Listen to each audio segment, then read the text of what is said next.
Hey class, how you doing? It's Dr. Ryan Bradshaw coming to you the week of March 12th. And just want to take a few minutes to talk to you this week. This is for my Real Small Business Management students, BOS 230. Just want to take a few minutes to talk to you about this week's assignments. You can see on the calendar here, week of the 12th, we've got strategy and implementation assignment, okay? I want to talk to you about this week's assignment and next week's because you kind of need to start thinking about, what you're going to do for these next few assignments. I would say these last few, we're getting down to the wire here as far as assignments for the course and for the rest of the semester. And your PowerPoints are coming together very nicely, so it's good to see the work that some of you are putting forth into your PowerPoints. When it comes to the strategy and implementation, what's some of the first things that comes to mind when you think about that? Well, I'm going to go ahead and clue you in on this a little bit. So for strategy, you want to think of in terms of what actual motions are you going to do? What are you going to put forth into making your business a reality? So this would be a kind of a brief step-by-step like action plan that you're going to do to implement your business. And I also want you to think in terms of, there's a couple key jargon words that are thrown around in the business world nowadays. One of those terms is disrupt. You've probably heard that. In fact, it's kind of an overused term nowadays. You hear about apps that are going to disrupt this market or this product or service that are going to disrupt that market. You may not be as familiar with that term if you don't pay attention to a lot of business news or watch business-related content, but disrupt is a very much overly used term. But with that being said, think in terms of what your product or service is going to do to the market once it enters and where it enters. So, using a brief example, let's say that you are going to open a hamburger stand.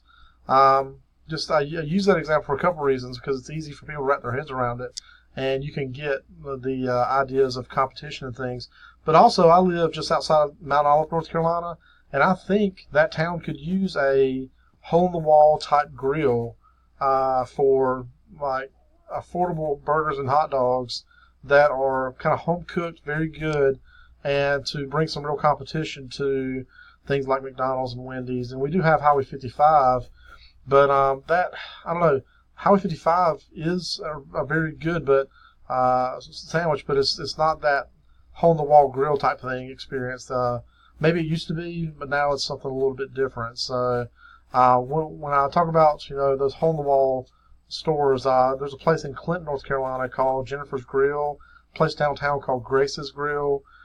Just these little dives that you walk in, and I know what you might be thinking is like, why would you want to open that business? Because every one of those types of dives I go in at lunch or even breakfast, they're booming. I mean, they have a massive breakfast crowd, they have a massive lunch crowd, and they generally only stay open for breakfast and lunch, and that's it. So that tells me that that's probably a decent business to look at. It's a great business to look at from an example standpoint for this class. So when we talk about strategy and implementation, if you were going to open one of those types of businesses, what type of disruption would you cause to the competition? Because think about this. Any given day, there's X amount of people in a population, they're going to go out for lunch, okay? And anywhere they potentially might go for lunch, or those dollars, this finite number of dollars that are going to be captured by some business providing a lunch service to that individual or group of individuals. So, using easy math, let's say in a given town, use that Mount Olive example, let's say the amount of people that go out to lunch on a given day equals, we're just using easy math, $1,000 in sales. It's way more than that, but we're just using that number for easy number. What slice of the pie are you going to disrupt? Are you going to take away from other competitors in the market, the people that are also going to McDonald's, Burger King, they're going to Piggly Wiggly to go get through their little buffet line or whatever it may be, or going to the Mexican restaurant, El Mazatlan. So that's the kind of things that you want to be talking about when you talk about strategy and implementation. You want to talk about, number one, what is your strategy to actually implement the business or start the business? So you can do it in I would say 10 to 20 step process that you could itemize on a list, a bulleted list. I'm going to do this, this, and this, and continue with that list, then this is what's going to lead to me opening my business. And just in addition to that, because of this is what's going to happen.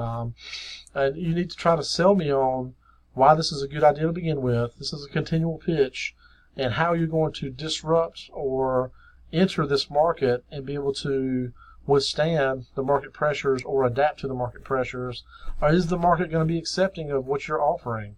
Are the dollars, that finite amount of dollars that's going to be spent in that market, are they going to come from the competitors and go to you now? Are you going to be trying to increase the total number of dollars spent? So instead of that $1,000 that people might be spending for lunch, are you going to try to bring in new customers and say, well, before you didn't go to lunch, but now we have this new concept, or a light product, but something that you might like a little bit better, and we're going to increase the finite amount of dollars for lunch. So increase that threshold a little bit. So things to think about. And so it would probably take, once again, 1 to 3 slides to do this, depending on how much space you need to explain your strategy. And so strategy, once again, is the broad steps that you make. Tactics, you should have learned this in a management or intro to business class, but tactics are those small motions. So you want to do these broad strategy strokes that you're going to do to actually implement and start the business. And I would include some things about what your expectation is for the market acceptance and why this is a good idea, and if you think it would disrupt or interrupt the current business that's happening. So if you have any questions about this project or particular aspect of the project, please let me know. krbradshawwaynescc.edu. Also, just wanted to mention briefly before I get off, next week, the 23rd, you can see on the calendar, we have financial plans and projections assignment. This is one of probably the most difficult assignments, because I'll provide you a sample that you can look at next week, but you want to start having an idea of what your monthly budget's going to look like.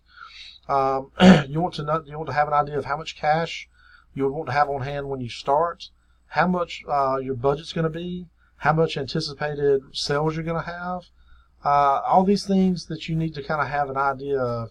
And I mean, once again, it's all fictitious, but it needs to make sense.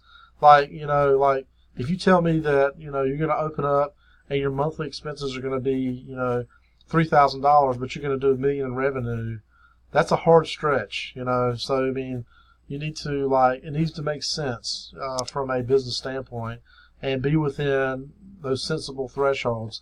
And I'll provide you an example next week when I post that assignment that you can look at and say, okay, these are some of the major expenses. You want to think about rent, power, internet, telephone, that type of stuff, and kind of estimate what you would think your expenses would be, and estimate what you think your sales would be month to month, and can you compensate for those expenses, or will you be running a loss to begin with?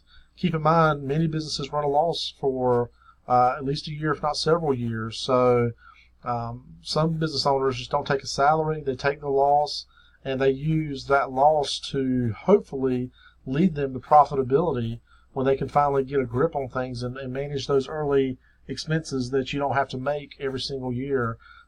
Example, if you have a business where you have to buy a large piece of equipment, that's a heavy expense that you might have to take year one, but you might not have to duplicate that expense in year two.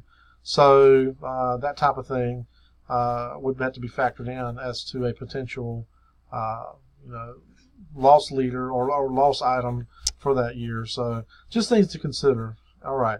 Well, we'll talk more about that next week. If you do have any questions, once again, email me, krbradshawwaynescc.edu. I look forward to your submissions and hope you have a great rest of your week. Talk to you later.